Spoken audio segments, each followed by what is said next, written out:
வணக்கம் பக்தர்களே.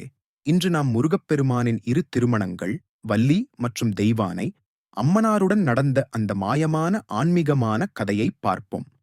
தெய்வானை அம்மன் பரம ஞானத்தின் பிரதிநிதி. தெய்வானை அம்மன் என்பது தேவர்களின் அரசன் இந்திரனின் மகள்.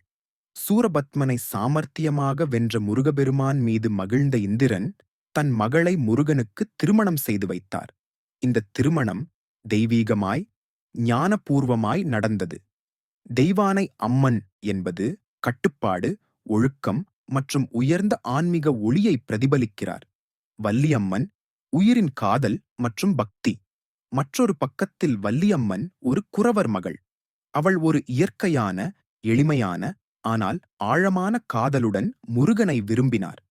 முருகன் பல்வேறு வேடங்களில் வந்து வள்ளியை நேசிக்கச் செய்கிறார். முதியவர், வேடன், யானை மேல் வந்த மாயவரன்.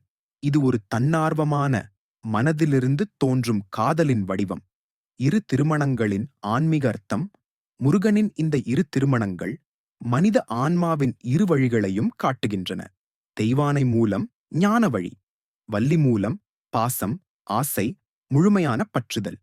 இந்த இரண்டையும் இணைக்கும் போது தான் முழுமையான பக்தியும் ஆன்மீக வளர்ச்சியும் ஏற்படும். முருகப்பெருமான் வள்ளி மற்றும் தெய்வானையுடன் திருமணம் செய்து கொண்டது சாதாரண கதை அல்ல. இது ஒவ்வொரு பக்தனுக்கும் ஒரு ஆன்மீக பயணத்தின் இரண்டு முகங்களை சொல்லும் ஒரு தூண்டுகோல். நாம் ஞானத்திலும் நிஜமான உணர்விலும் பயணிக்க வேண்டும். அப்போதுதான் முருகனின் முழு அருளையும் அடையலாம். இந்த கதையை உங்கள் நண்பர்களுக்கும் பகிருங்கள். முருகப்பெருமானின் அருள் எப்போதும் உங்கள் வாழ்க்கையில் ஒளி தரட்டும். வேல்முருகன் திருவருளுடன் உங்கள் நாளும் நன்மையுடன் அமையட்டும். வாழ்க முருகன் பக்தி!